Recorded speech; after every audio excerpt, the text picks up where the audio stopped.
sociedad civil está expuesta a crisis múltiples, cada vez más frecuentes, obstáculos en su mayoría para la ayuda mutua y la defensa de los derechos humanos. Una de cada 6 personas en el mundo está expuesta a conflictos armados. Esto lo dice el informe sobre el estado de la sociedad civil 2024 de la Alianza Internacional Civicus. Alarmante, como lo son también los conflictos en curso, la mayor cantidad desde el final de la Segunda Guerra Mundial y el récord mundial de gastos en defensa. La sociedad civil está bajo ataque en medio de la profundización y la intensificación de los conflictos, dice el informe. Más de 114 millones de personas en todo el mundo se han visto obligadas a huir de sus hogares en 2023. No solo por las guerras en Ucrania y en la Franja de Gaza, sino también por la violencia en la República Democrática del Congo, en Myanmar, la inseguridad en Somalia, la prolongada crisis humanitaria de Afganistán, la sequía, las inundaciones, etcétera. Siguen las firmas.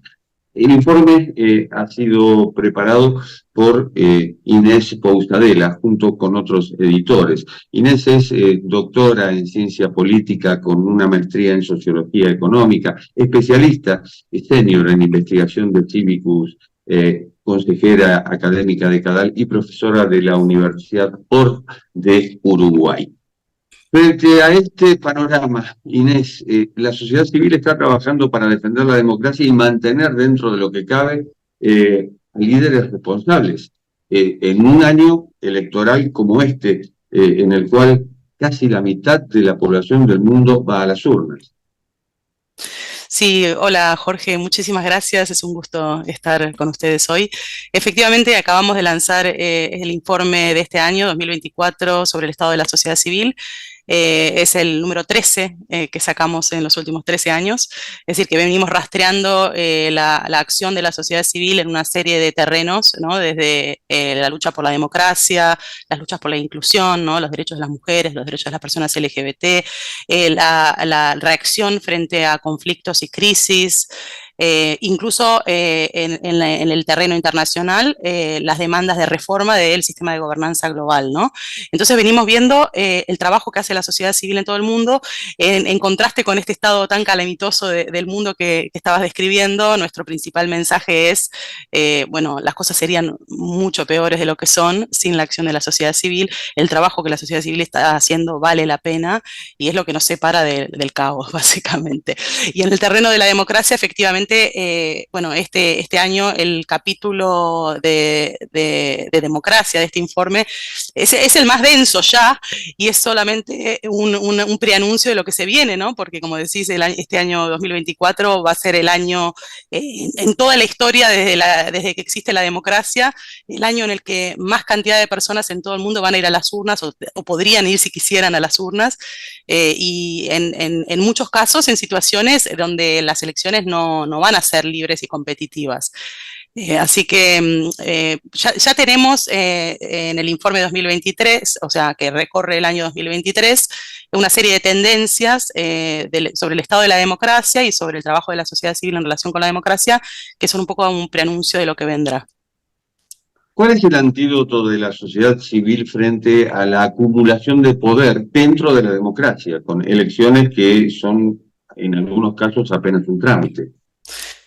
Bueno, la sociedad civil desempeña una serie de roles en el contexto, ¿no? de las elecciones, cuando hay elecciones, donde no hay elecciones, desempeña roles, digamos, de demanda, incluso de propuesta, ¿no? De procesos de apertura democrática, es decir, diferentes roles en diferentes contextos, ¿no? El caso que mencionás es uno de los casos o una de las vías por las cuales se está produciendo la erosión democrática, una sola, porque en realidad hay muchos mecanismos mediante los cuales la democracia está retrocediendo en el mundo. Eso es algo que tal vez estamos perdiendo de vista, pero en pocos años, yo diría en los últimos 5 o 6 años, se han perdido décadas de avances de la democracia en el mundo y por primera vez en los últimos pocos años han sido más los países que se han autocratizado que los que se han democratizado en el mundo. O sea, que estamos empezando a ver retrocesos. Y esos retrocesos no siempre se dan de la manera en que estábamos acostumbrados a verlos y por lo tanto a veces no los vemos.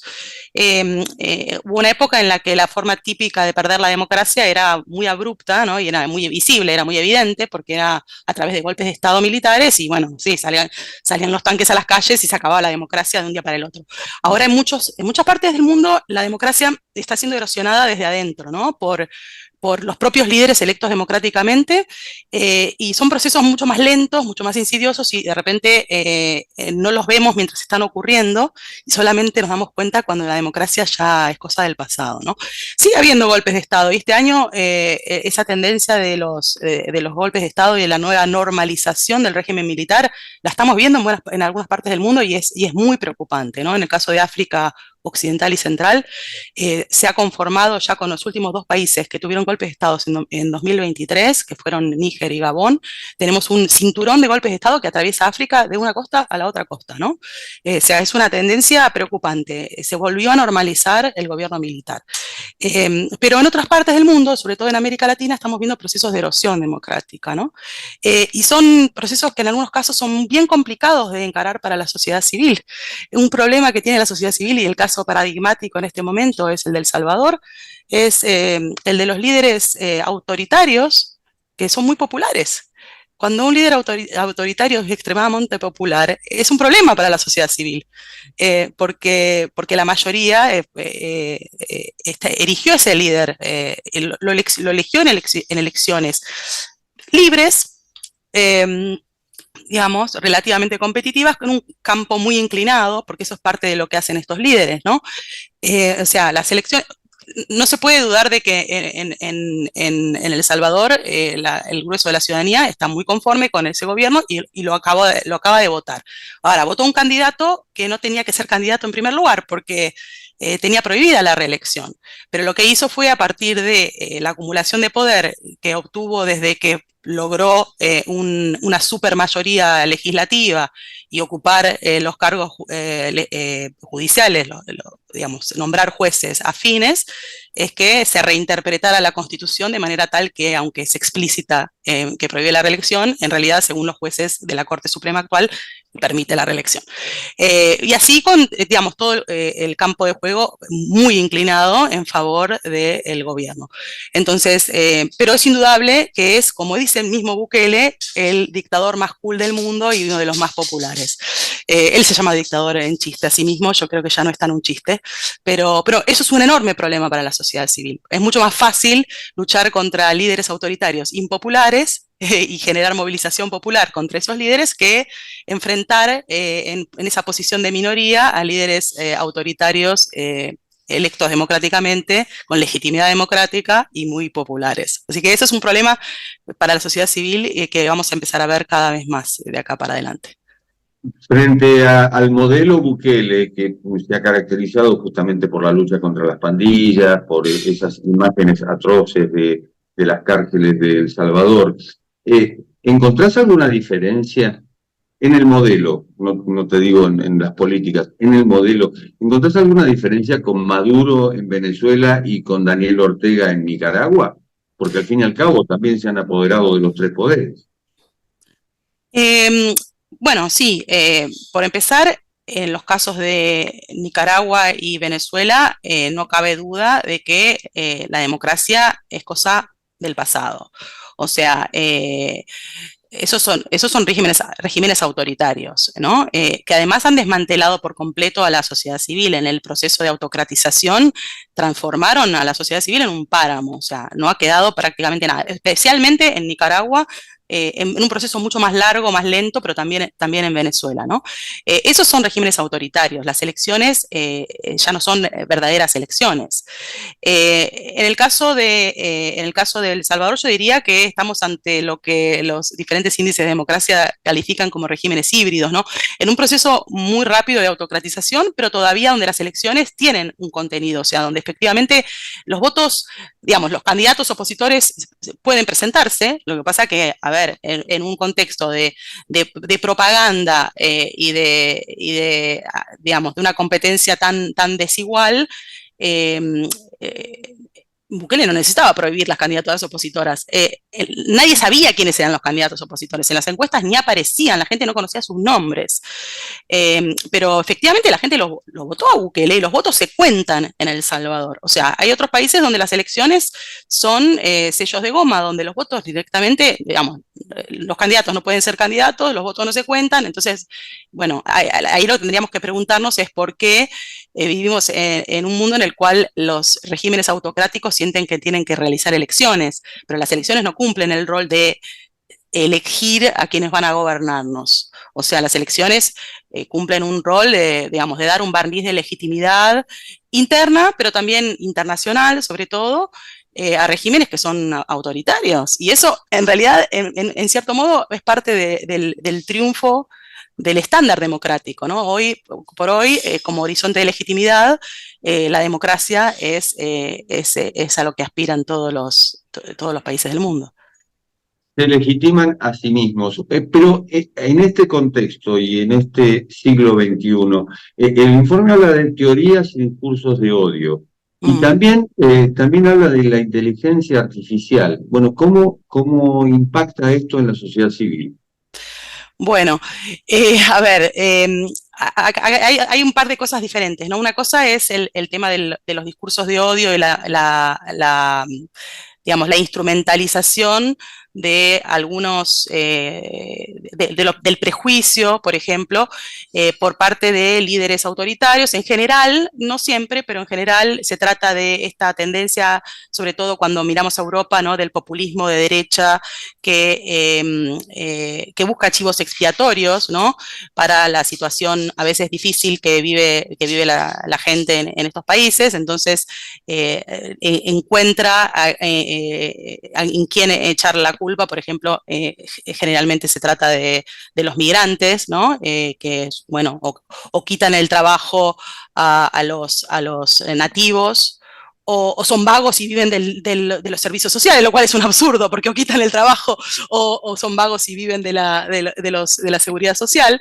Pero en todo caso se trata de discursos que básicamente buscan, digamos, instrumentalizar divisiones sociales para sacar provecho político. Y también, no casualmente, los mismos regímenes, los mismos líderes autoritarios que hacen estas cosas también redefinen en forma muy estrecha la identidad nacional para excluir no solamente a los migrantes, claramente, sino también, por ejemplo, a las personas LGBT, excluir a las demandas feministas como antinacionales, como contra la tradición y la religión, porque es muy común que se redefina la identidad nacional en términos etno-religiosos, ¿no? Entonces, el discurso de odio es promulgado, es promocionado desde los más altos atriles de la política. La inteligencia artificial, bueno, puede servir efectivamente para amplificar estos discursos, pero también sirve para muchas otras cosas, ¿no? Y en estas últimas elecciones que ha habido este año, en el 2023, y en las primeras de 2024, ya vemos, perdón, vemos algunos preanuncios de lo que puede llegar a pasar este año, en el 2024, con el uso de la inteligencia artificial en contextos electorales, ¿no? ¿Por qué? Porque ya ha habido casos de, por ejemplo, llamadas de propaganda política generadas con inteligencia artificial, o sea, con la voz de un candidato, pero que no era el candidato que estaba hablando, que estaba llamando a sus seguidores a hacer o no hacer determinadas cosas, o que estaba diciendo cosas incitando, por ejemplo, a la movilización, o que estaba, por ejemplo, bueno, una de estas llamadas, por ejemplo, fue con la voz de Joe Biden en el contexto de una de las primarias en los Estados Unidos, donde les decía a la gente que no fuera a votar, que guardara su voto para las elecciones generales.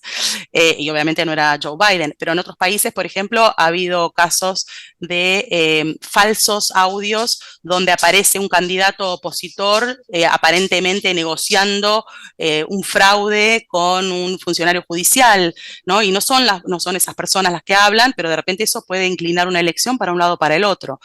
Y no solamente criminales, digamos, cibernéticos están usando la inteligencia artificial en contextos electorales, sino también incluso los propios candidatos que, por ejemplo, en las elecciones en Indonesia, que, a ver, es una de las democracias más grandes, más populosas del mundo, un candidato, el candidato que acaba de ganar las elecciones, es un ex general retirado, acusado de violaciones graves de los derechos humanos, que digamos, su campaña utilizando herramientas de inteligencia artificial creó un avatar que es una especie de dibujito animado muy simpático que baila en TikTok, que lo representa a este señor como un abuelito simpático, y bueno, y ganó las elecciones, ¿no?